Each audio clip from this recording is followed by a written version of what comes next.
आज मैं आप लोग के साथ में अपने घर के बहुत ही ट्रेडिशनल प्रसाद भोग रेसिपी लेकर के आई हूँ, जो कि बहुत ही बेहतरीन बनते हैं। इतने दानेदार इसकी टेक्सचर होते हैं और मुंह में डालते ही घुल जाएंगे।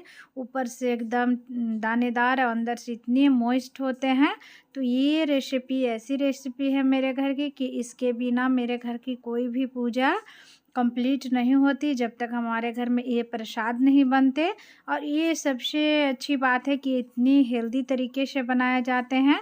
तो बस घी और आटे से हमारा ये प्रसाद जो है वो बन कर के रेडी हो जाता है। बहुत ही बेहतरीन खाने में लगता है और मेल्टिंग माउथ है आपका ये आज का ये रेसिपी है।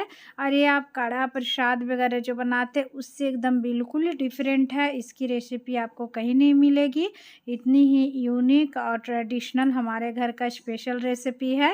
और इसकी मेजरिंग भी इतनी परफेक्ट बताएंगे जिससे आप एक बार बनाइएगा तो आपको बनाने में थोड़ी सी भी परेशानी नहीं होगी और झटपट से आज बन कर के ये जो रेसिपी है वो रेडी हो जाएगा।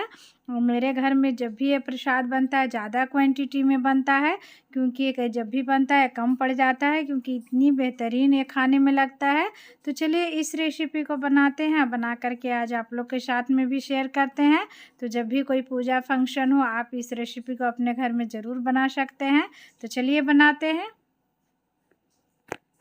Hello everyone, welcome back to in my channel. So आज फिर मैं आई हूँ आपके साथ न्यू वीडियो में न्यू रेसिपी के साथ।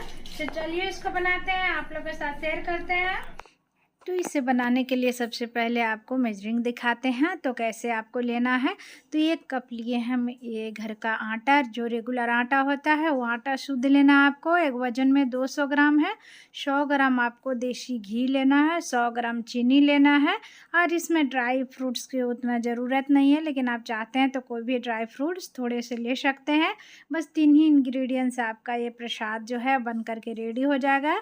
अब हम क्या किए हैं, 1 कप चीनी में 1 कप और थोड़े से यानी कि सावा कप पानी का इस्तेमाल हम किए हैं। तो चीनी को हमको सिर्फ मेल्ट करना है, इसकी चाशनी हमको नहीं बनाना है। तो मीडियम फ्लेम पर इसे हम मेल्ट कर लेते हैं। तब तक एक हम नॉन स्टिक का पैन लिए हैं।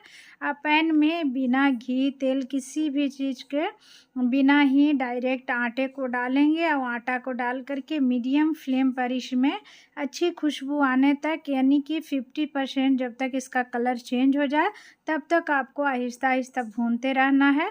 अब हमारे देखिए आटे को भूनते हुए 4 से 5 मिनट हो गए। थोड़ी थोड़ी इसमें खुशबू आ रही है, लेकिन इसे अभी हम 2-3 मिनट और भूनेंगे जिससे इसका जो कलर है वो चेंज हो जाएगा। तो आप सोचिएगा कि इसे डायरेक्ट हम घी में क्यों नहीं भूने, क्योंकि घी में भूनने का दूसरा रीज़न है। अगर आप डायरेक्ट घी में भूंजिएगा तो उसका टेस्ट और इसका टेस्ट में अलग है।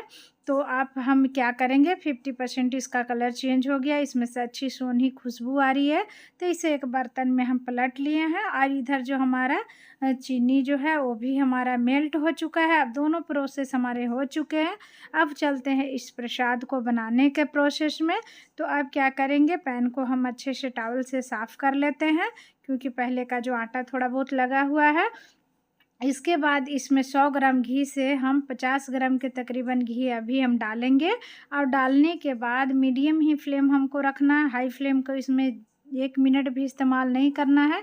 इसके बाद इस भुने हुए आटा को दोबारा हम घी में डालेंगे और घी में डाल करके भुनेंगे।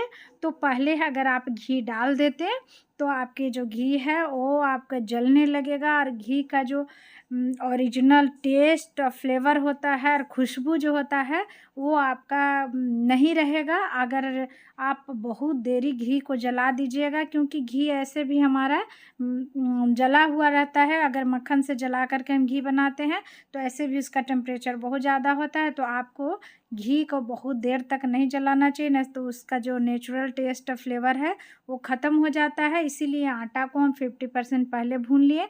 अब हम घी में डाल करके इसे और भूनेंगे। तो इसमें अब ज़्यादा टाइम भी नहीं लगेगा हमारा घी को ज़्यादा जलने का टाइम नहीं मिलेगा। वो अच्छे से हमारा धीरे धीरे जो ये आटा का कलर है वो चेंज हो जाएगा।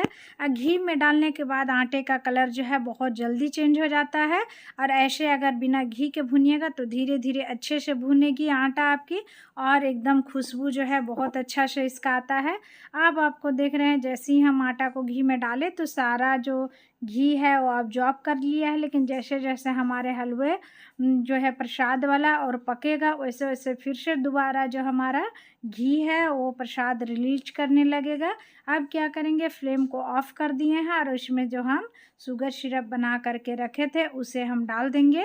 और डाल करके और इसे हम चलाते रहेंगे। अभी तक हम फ्लेम नहीं ऑन किए हैं। जब हमारे ये अच्छे से मिक्स हो जाएगा तब आपको फ्लेम ऑन करना है। इससे इसमें थोड़े से भी लम्स नहीं पड़ेंगे। एकदम स्मूथ आपके जो प्रसाद है वो बन करके रेडी हो जाएगा। अब क्या करेंगे, जो 50 ग्राम हम घी बचा करके रखे थे उसको हम एक एक चम्मच करके डालते जाएंगे और हम भूनते जाएंगे। अब फ्लेम को हम ऑन कर दिए हैं। अब मीडियम फ्लेम ही रखें। अब मीडियम फ्लेम पर अब इसे अच्छे से खुशबू आने तक और एक एक चम्मच घी डालते जाएंगे। वैसे से ये एकदम सॉफ्ट और मॉइस्ट होते जाएगा अंदर से, एकदम मुंह में डालते ही पिघल जाएगा। इतने ही बेहतरीन ये प्रसाद जो है वो बन करके रेडी होता है। तो कड़ा प्रसाद जो बनता है उसकी प्रोसेस और ये दोनों मिलता जुलता है, बट टेस्ट दोनों को बहुत ही अलग होता है, बहुत बेहतरीन होता है। ये जो प्रसाद है थोड़ा सा सूखा टाइप का बनता है तो इससे लंबे समय तक इसका सेल्फ लाइफ जो है लंबे टाइम तक रहता है। इतनी बेहतरीन खाने में लगता है। अब देखिए हमारा कलर जो है चेंज हो रहा है। अब एक चम्मच इसमें हम इलायची का पाउडर डाल दिए हैं और 10-15 आमंड्स को हम कट करके इस तरह से डाल दिए हैं। इसमें ज़रूरी नहीं है लेकिन थोड़े से इस तरह के क्रंच के लिए हम इसमें डाले हैं। और इसकी टेक्सचर देखिए कितनी ही स्मूथ एकदम से है। तो अगर आप इस तरह के दानेदार ऊपर से अंदर से एकदम मॉइस्ट है। अब ये हमारा प्रसाद जो है वो बन करके रेडी है। फ्लेम ऑफ कर दिए हैं। अब लास्ट में 1 चम्मच और घी डालेंगे जिसके वजह से ये लंबे समय तक एकदम अंदर से स्मूथ बना रहेगा। और ये झटपट से हमारा प्रसाद का रेसिपी जो है वो बन करके रेडी हो गया है। तो ये प्रसाद बहुत अच्छा लगता है खाने में भी और बनाने में भी कोई टेंशन नहीं है, झटपट से बन करके रेडी हो जाएगा। और इसकी टेक्सचर देखिए कितनी ही दानेदार है, लेकिन अगर इसे मुंह में डालिएगा तो घुल जाएगा। इतनी ही बेहतरीन बनता है ये। तो अगर इस तरह का प्रसाद आप कभी नहीं बनाए होंगे तो आप किसी भी पूजा त्यौहार में आप इसी की रेसिपी शेयर कर सकते हैं। मेरी ये रेसिपी पसंद है तो प्लीज़ मेरे चैनल को लाइक शेयर और सब्सक्राइब करना नहीं भूलिएगा। और इस तरह की नई नई रेसिपी अपने घर में ज़रूर ट्राई कीजिएगा। तो कितनी ही बेहतरीन है और खाने वाले एकदम से तारीफ़ करते थक देंगे। इतनी ही बेहतरीन, ये भगवान के लिए बनाई है, जैसे भी बना सकते हैं। तो आप एक बार ज़रूर ट्राई कीजिएगा। फिर मिलते हैं न्यू वीडियो में न्यू रेसिपी के साथ। तब तक के लिए बाय।